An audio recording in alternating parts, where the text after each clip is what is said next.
الحمد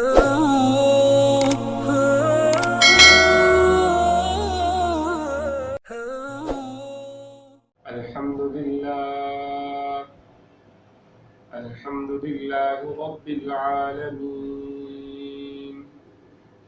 والصلاة والسلام على سيد الرسل وخاتم الأنبياء والمرسلين. أما بعد، فأعوذ بالله السميع العليم من الشيطان الرجيم. بسم الله الرحمن الرحيم.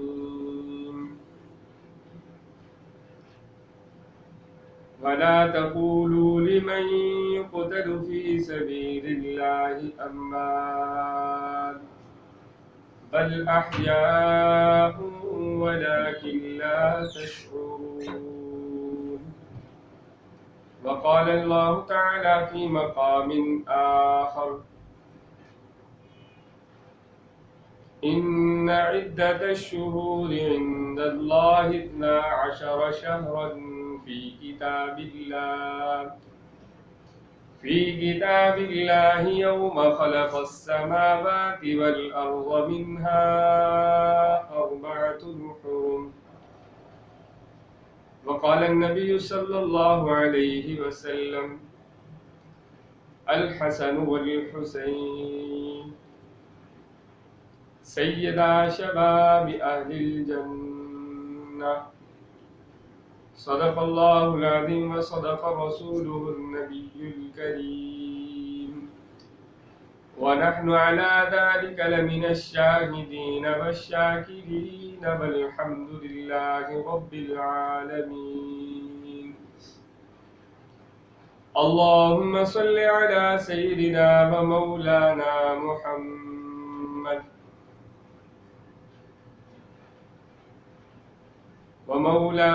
محمد وبارك وسلم وصل عليه. اللهم صل على سيدنا ومولانا محمد وبارك وسلم وصل عليه. اللهم صل على سيدنا.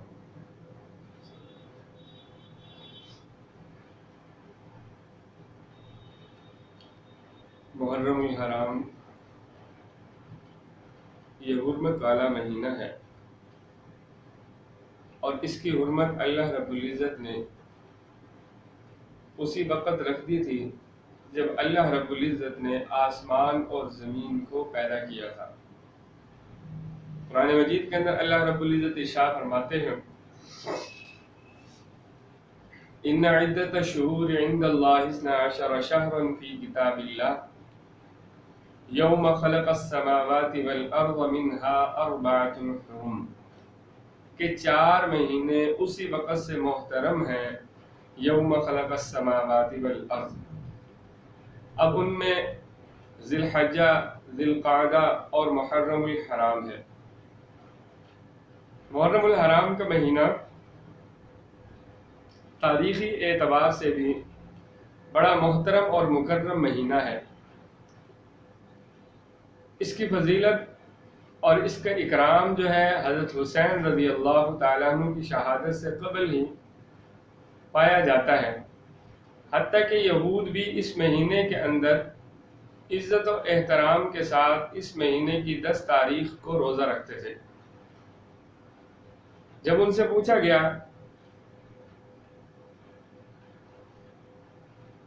کہ تم روزہ کیوں رکھتے ہو،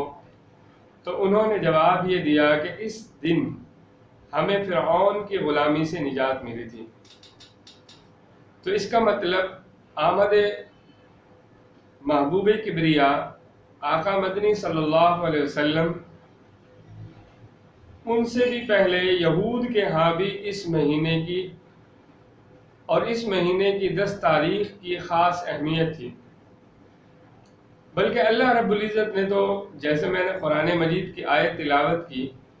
یوم خلق السماوات والارض منها 4 حرم، کہ محرم الحرام کو اسی وقت سے محترم کر دیا جب اللہ رب العزت نے زمین آسمان کی تخلیق کی۔ ہاں یہ ہے کہ اللہ رب العزت نے اس ماہ محترم کے اندر حسین رضی اللہ تعالیٰ عنہ کی شہادت، جو ایک بڑا غمناک اور افسوسناک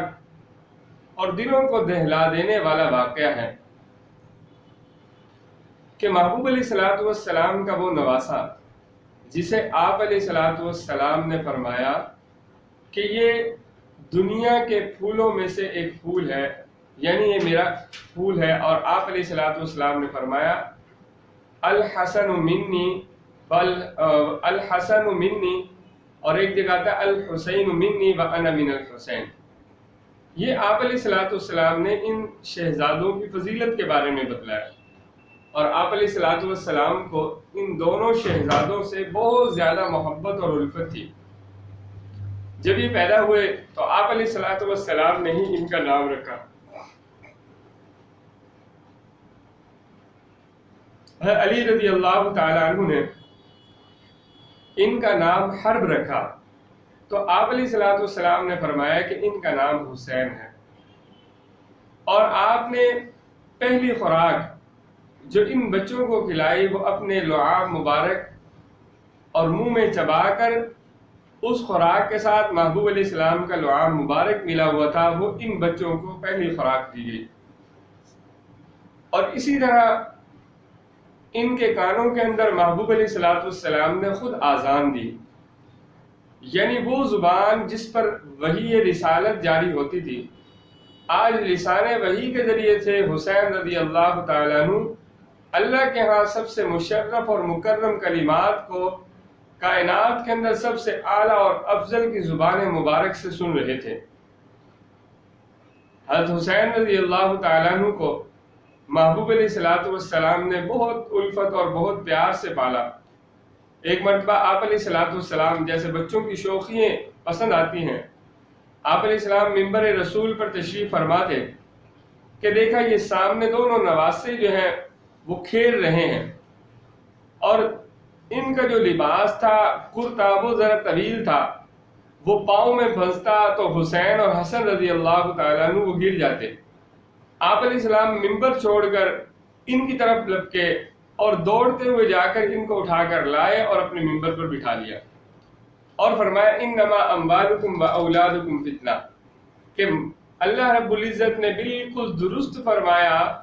کہ مال اور اولاد جو ہے وہ فتنہ ہے، آزمائش ہے۔ آپ علیہ الصلوۃ والسلام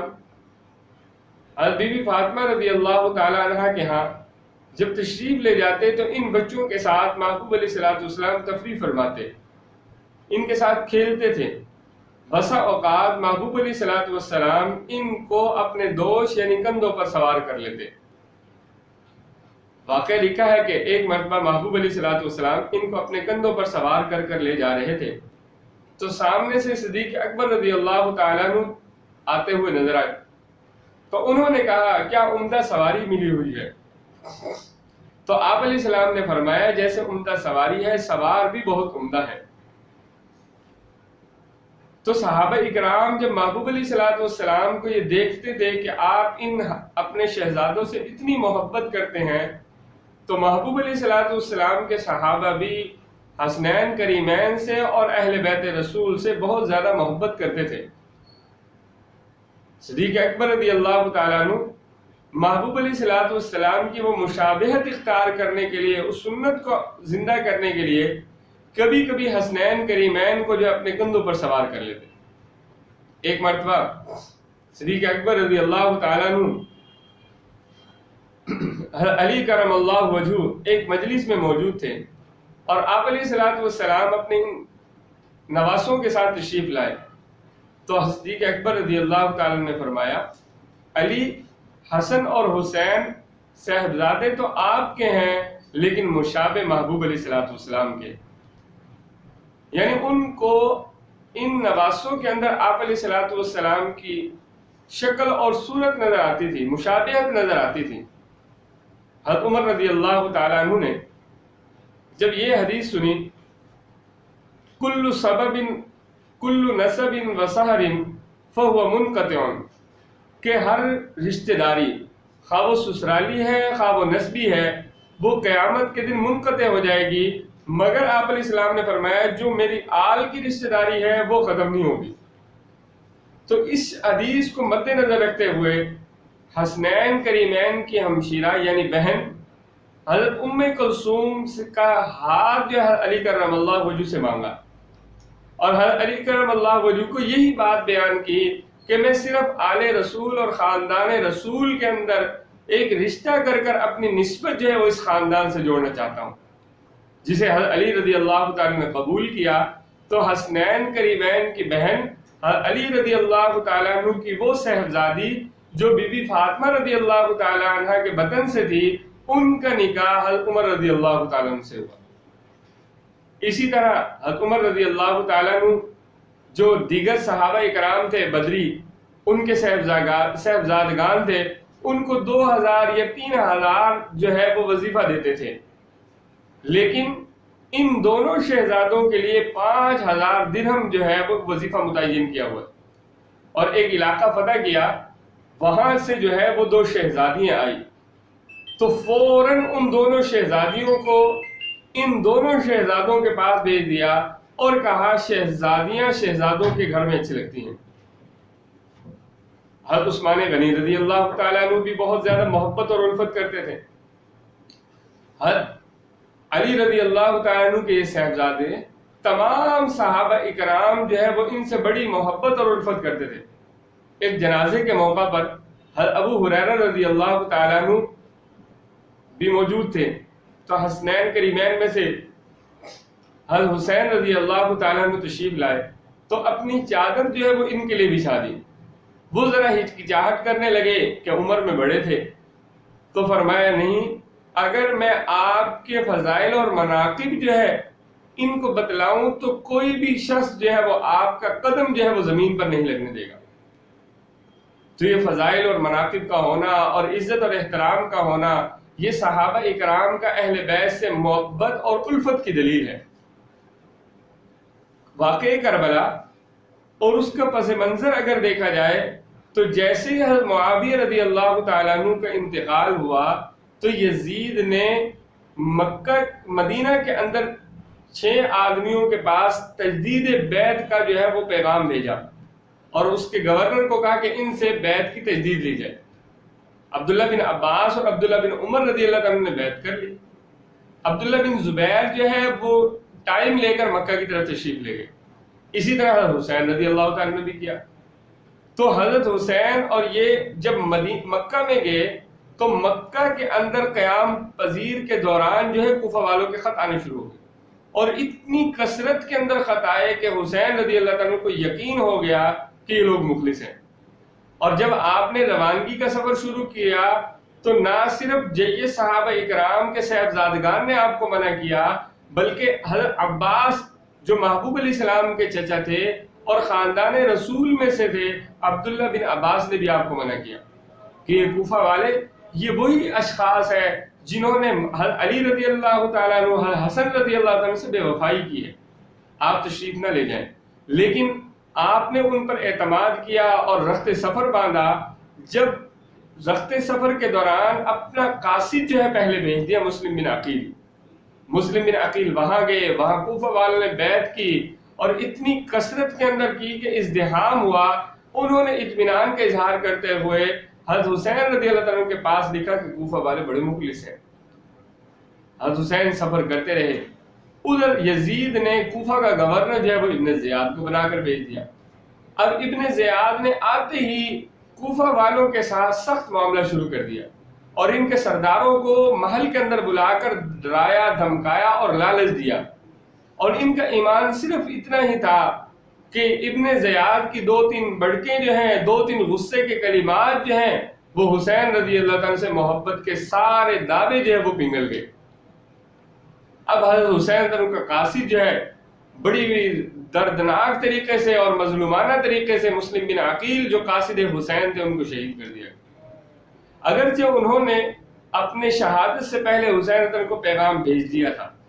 حسین رضی اللہ تعالیٰ کو جب پیغام ملا تو مسلم بن عقیل کے بھائی کا نہیں، ہم اپنے بھائی کا بدلہ لیں گے، ان کا قصاص اور ان کی قصاص لیں گے۔ حضرت حسین رضی اللہ تعالیٰ عنہ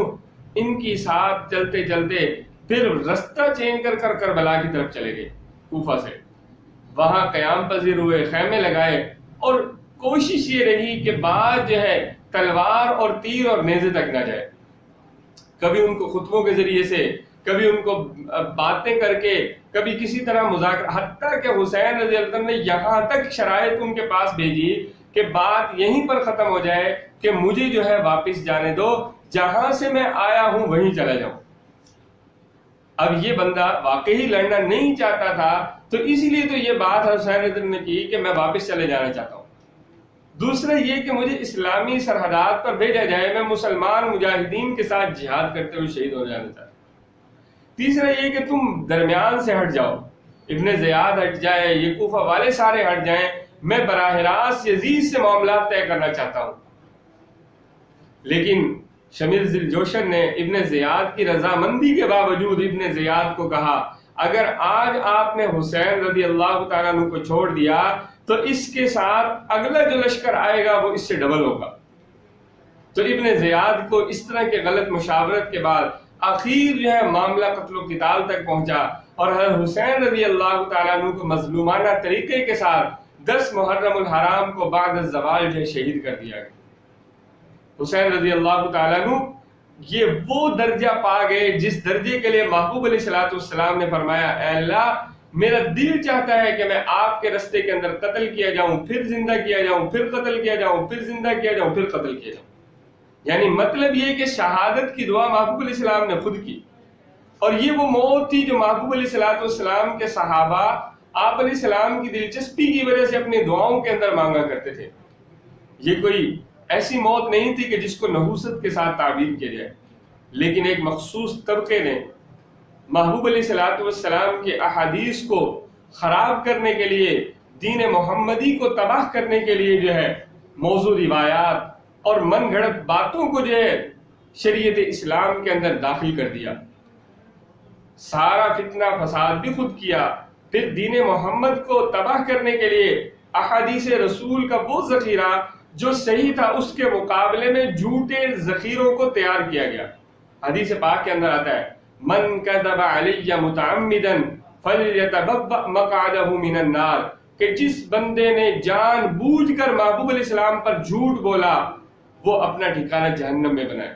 ان ایام کے اندر آپ دیکھ لیں سوشل میڈیا کے اوپر میسیجز کے اندر ایسی جھوٹی روایات جو ہیں وہ پیش کی جاتی ہیں۔ اس میں سے ایک روایت میں آپ کے سامنے پیش کرتا ہوں جس کے موضوع ہونے پر، من گھڑت ہونے پر سب ائمہ حدیث کا اتفاق ہے کہ حدیث بیان کی جاتی ہے کہ جو بندہ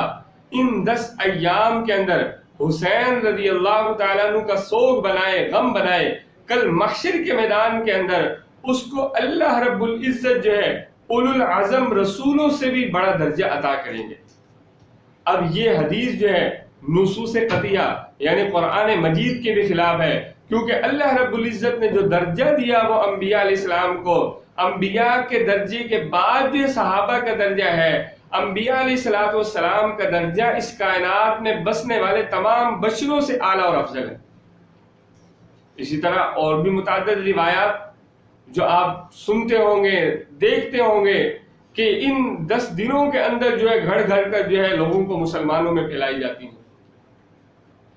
بعض چیزیں جو اس دنوں کے اندر کرنے والی ہیں وہ یہ کہ آپ 9-10 کا یا 10-11 کا روزہ رکھیں۔ آپ علیہ السلام نے اگرچہ اگلے سال حیات کو نہیں پایا، لیکن جب یہود سے پوچھا کہ تم جو ہے وہ اس دن روزہ کیوں رکھتے ہو، تو انہوں نے کہا کہ ہمیں موسیٰ علیہ السلام کو فرعون سے نجات ملی تھی، اس خوشی میں روزہ رکھتے ہیں۔ تو آپ علیہ السلام نے فرمایا آئندہ سال میں بھی 2 روزے رکھوں گا، کہ ایک روزہ یہود رکھتے ہیں، ہم ان کی مشابہت نہیں اختیار کریں گے، آئندہ سال جو ہے میں 2 روزے رکھوں گا۔ تو اس ماہ کے اندر 2 روزے رکھنا۔ اور حدیث پاک کے اندر آتا ہے محبوب علیہ السلام نے ارشاد فرمایا کہ رمضان کے مہینے کے بعد جن روزوں کی سب سے زیادہ فضیلت ہے وہ اللہ کا مہینہ ہے، اس کے روزوں کی فضیلت سب سے زیادہ ہے۔ صحابہ نے پوچھا وہ اللہ کا مہینہ کون سا ہے؟ فرمایا محرم الحرام کا۔ اسی طرح بعض روایات میں آتا ہے کہ اس دن اپنے اہل خانہ کے اوپر وسعت کرنا، اچھا مال اچھا کھانا ان کے لیے تیار کرنا، اس کی وجہ سے اللہ رب العزت سارا سال مال کے اندر برکت عطا فرماتا۔ ہاں اگر حسین رضی اللہ تعالیٰ عنہ کا سوگ منانا جائز ہوتا یا ان کا غم منانا جائز ہوتا تو حضرت حسین رضی اللہ تعالیٰ عنہ کے والد محترم جب اس دنیا سے رخصت ہوئے، یہ جوان تھے، حضرت علی رضی اللہ تعالیٰ عنہ جن کا درجہ حسین رضی اللہ عنہ سے بھی زیادہ ہے، ان کے بھائی حسن رضی اللہ عنہ ان کی زندگی میں رخصت ہوئے تو ان سے کہیں بھی پتہ نہیں چلتا کہ انہوں نے اپنے والد کا یا اپنے بھائی کا سوگ منایا۔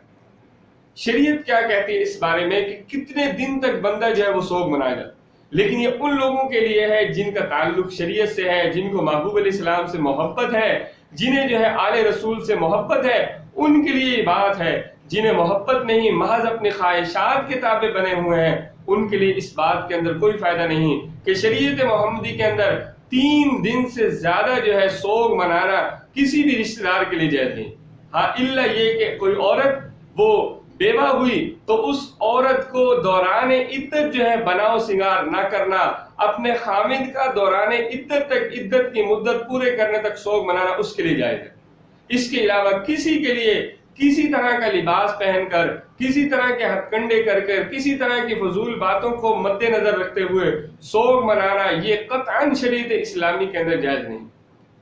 رہا حضرت حسین رضی اللہ تعالیٰ عنہ کا درجہ، تو اہل سنت والجماعت جیسے محبوب علیہ الصلوۃ والسلام کے اصحاب سے محبت کرتے ہیں تو ان سے بھی زیادہ وہ محبوب علیہ السلام کے اہل بیت سے محبت کرتے ہیں، کیونکہ اہل بیت اور صحابی یہی درجہ پا سکتا ہے۔ جو صرف اہل بیت ہے اور صحابی نہیں ہے وہ محبوب علیہ الصلوۃ والسلام کی طرف سے فضیلت کا حامل ہی نہیں ہے،